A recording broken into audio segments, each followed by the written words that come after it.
수원의 황대현입니다. 대협력 과장님 잠깐 앞으로 모실게요. 과장님, 우리 경기도의회나 집행부의 정책 방향도 혹은 개인적인 견해도 헌법 위에 있을 수는 없죠. 예, 맞습니다. 예, 그래서 헌법이 말하고 있는 노동은 국민의 의무가 아닌 모든 권리다.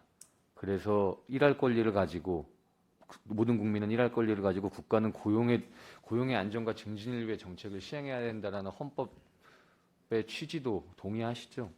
네. 지금 제가 이 추경 예산 심사에 앞서 우리 의회와 경기도민의 권리가 심각하게 침해된 사례가 있어서 이거는 꼭 짚고 넘어가야 될 것 같아서 제가 이렇게 말씀을 드립니다. 8월 30일 날 경기도 의회 입법 예고안 문제점 공유 및 협조 요청이라는 이 공문 내용으로 중등교장 협의회입니다. 경기도 중등교장 협의회인데요. 공문이 발송이 됩니다. 이 협의회 직인으로요. 모든 경기도 내 중등교장 선생님들께요. 단위학교 입장이 무시된 부분이 발견되어 그대로 통과된다면 평등과 공정을 지향해야 될 자치법규가 불평등과 불공정을 조장하고 학교장의 고유 임명권 침해에 대해서 여러 가지 부작용을 야기시킬 수 있다. 의견 제출 방법이 서면, 우편, 인터넷, 경기도의 홈페이지 입법 요구 해당 조례 의견 쓰기입니다.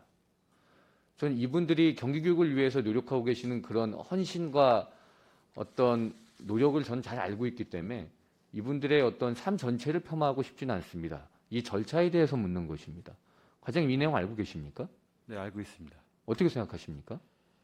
예, 조례 제정이 되면 집행부의 의견을 묻는 공문이 오면 저희 대외협력과에서 네. 이미지의 개최 전 10일 전까지 제출하게 되어 있습니다. 예.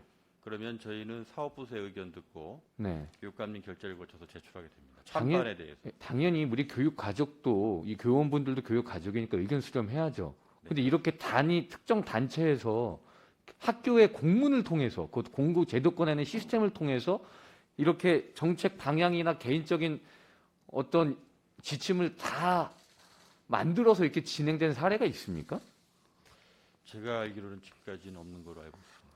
그 저는 너무 우려를 표명하는 게 의견은 당연히 수렴해야죠. 다양하게 이견들이 있으니까 담아가야죠. 토론해야죠. 수기해야 됩니다. 근데 이 공문을 보내면서 여기에 영정관 관련 조례 문제점과 의견을 모았습니다. 이건 의회에 대한 입법권과 도민의 주권을 침해하는 겁니다. 왜? 그 내용이 하나부터 9가지가 거짓이에요.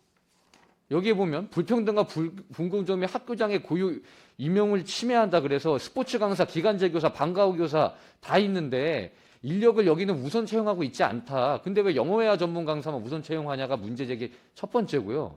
두 번째가 특정 집단의 의견만을 반영한 입법 행위는 지양돼야 한다. 그래서 이 사람들의 여기 조례에 명시돼 보면 퇴직 사유가 고용 불안과 차별적 처우로 인한 실망 퇴직을 들고 있는데 퇴직 사유에 대해서 객관적으로 조사한 바가 있는지 궁금하며 어떠한 차별적 처우가 있었는지 구체적이지 못하고 막연한 기술만이 돼 있다. 그래서 반대하고 세 번째는 시대적 흐름과 어울리지 않는 조례다. 그래서 의견을 이렇게 달아주셨어요. 제가 말했잖아요. 이견이 있으니까 얼마든지 토론하고 받아들이고 수기할 수 있는데 제가 이 내용을 다 팩트 체크를 해봤어요. 영어회화 전문 강사만 인력풀을 사용하느냐? 스포츠 강사, 기간제 교사 다 인력풀 시행 중입니다. 맞죠? 네. 그다음 재정이후에서 다 실망퇴직이라고 들고 있는데 퇴직 사유에 대해서 객관적으로 조사한 바가 있는지 궁금하며 여기 나와 있어요. 제가 재작년에 교육행정위원회 때 이 자료육을 통해서 이 퇴직 사유를 전수조사했습니다. 그 자료가 있습니다. 대부분 자발적 퇴직이 아니라 불가피하게 어떤 압박이나 어떤 노동의 환경을 보장받지 못한 정말 그런 사유가 대부분이었어요. 그 다음 마지막으로 여기 보면 자격 여부가 나와요. 테스트홀 자격증만으로 학교 한 장에 들어왔다라는 게 이 내용에 있습니다. 이분들 영어 점수만 받아서 들어온 분들 아니에요. 교원 자격증, 초등 2급 전교사 자격증 이상, 중등 영어 2급 교사 자격증 이상, 그 다음 영어 모국어 국가대학 학사 이상이나 국내 대학 석사 이상의 소지자가 자격 요건이었습니다. 그 대다수가 다 교원 자격증 소지자예요.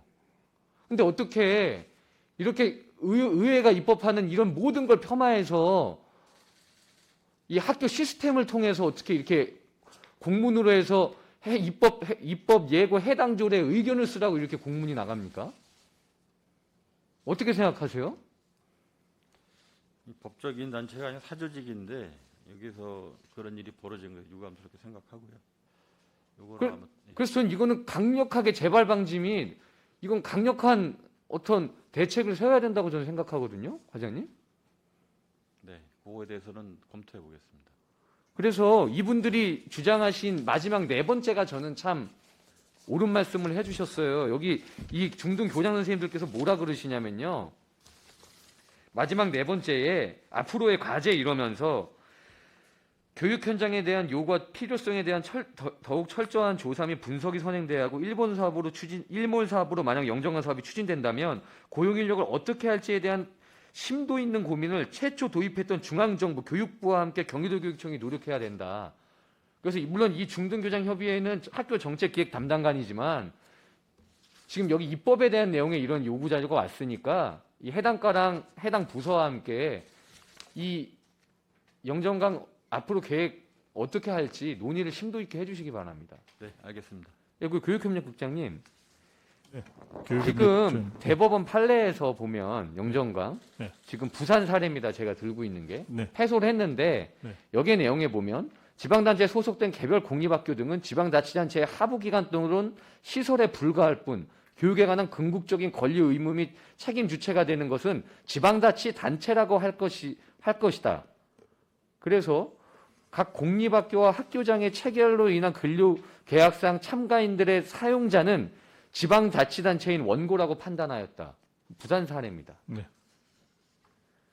물론 여러 가지 사료가 있지만 네. 그래서 제가 하나 말씀드린 건 여기서 사용자가 교육감님이냐 단위 학교장이냐 이걸 묻지는 않겠습니다. 네. 다만 영정강의 업무 편람 일러두기에 다섯 번째 이 편람의 기준은 법규의 재개정, 행정 해석 및 판례에 따라 변화할 수 있다 이렇게 나와 있어요. 업무 판람이. 네네. 그래서 이 영정강 당사자들 분들 아닙니까? 네. 지금 의회 입법권과 도민의 권리가 침해되는 이 상황에 왜 저는 추경 예산안 심사를 해야 되는지 잘 의문이 들지만 이 중등 교장 협의회 분들도 교육 가족이기 때문에 네. 이렇게 좀 단체 간의 갈등보다는 교육협력국장님께서 이런 건 좀 수기를 하면서 좀 어떤 공론화를 할 수 있는 장을 만들어 주셨으면 좋겠습니다. 네, 알겠습니다. 예, 이상입니다. 감사합니다. 네,